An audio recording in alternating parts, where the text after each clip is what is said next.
What is the most important thing when it comes to studying multiple classical languages? Hi, my name is Marco, and in this video, we're going to talk about what the most important thing is when it comes to the study of multiple classical languages. Now, according to my opinion, and also meaning my experience and also my observation, this would be a strong sense of why. That is to say, a strong focus point. Why am I studying the things that I'm studying? What am I aiming for with such studies, and what would then be the possible outcome of such studies? In my younger years, when I was traveling through Australia and India and Nepal, I attended quite a few Vipassana meditation courses, which could be then perhaps categorized for easy understanding as um, early Buddhist meditation or Theravada Buddhist meditation. Coming back to Germany after a few years, I wanted to focus or I wanted to search for some university studies which would then thematically be closely related to Theravada Buddhist meditation. Now, when I came back to Germany, I wanted to focus on studies which are closely related to Theravada Buddhist meditation. Therefore, I wanted to focus initially entirely on the study of Pali, of the Pali language.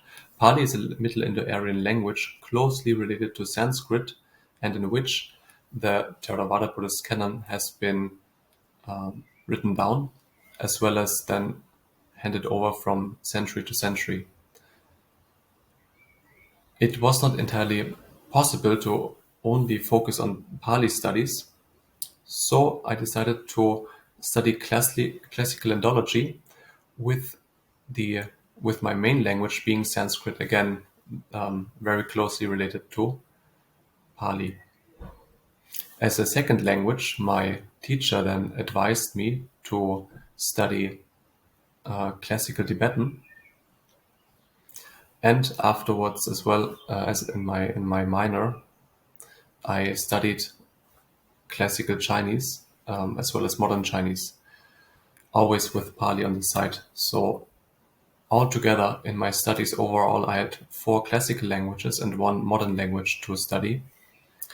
And quite a few times it got me off track here and there, meaning I perhaps spent too much time in this language or in that language, or in this area or in that area. However, after some time, I could always come back to my focus point and remind myself, to my reference point, remind myself what I initially came for to the university. And this helped me to guide through my studies and always more or less kept me on the way and also on a good aim for my goals. Now, why am I emphasizing it so much is because the languages by itself are beautiful to study. Even back in school, I had Latin; it was wonderful.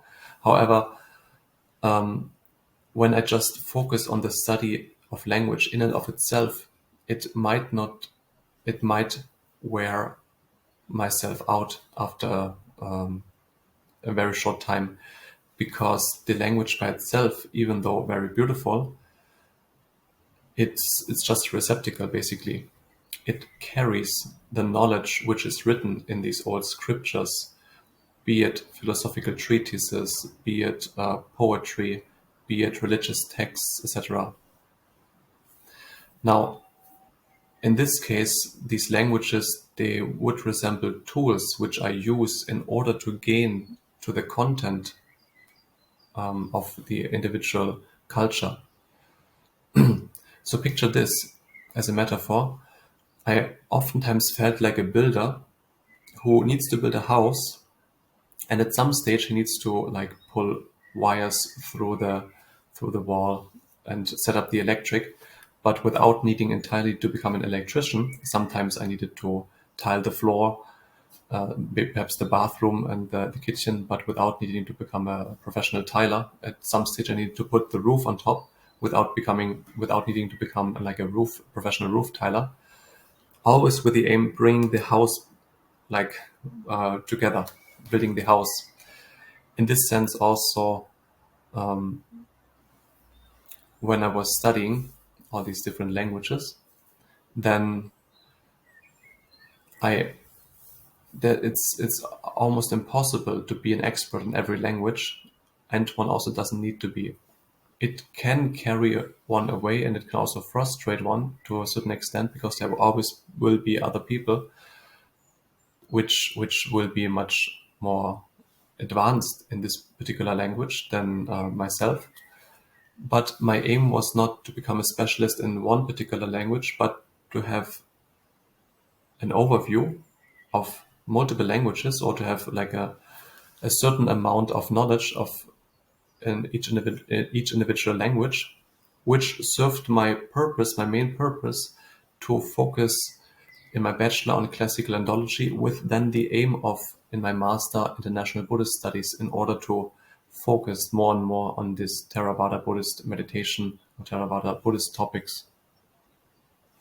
In this sense, it again gave me a very good foundation, and also kept my studies in a very good frame. Now, what I would like you to invite, or I would like you to invite now, to ask also yourself if you like to attempt to study classical languages, multiple classical languages, or if you're already doing so, ask yourself, why are you studying these languages? What did initially draw you towards such studies?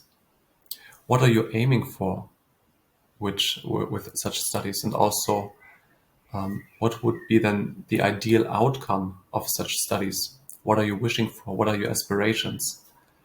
Once you can answer such questions, then you will have a very strong outline, a very strong purpose as to why you're doing what you're doing, and this will help you and also guide you mentally in many difficult situations. And even when you feel that you've gotten off the path, it will always bring you back to your reference point, and from this you can again aim, tweak, and adjust, and again move forward.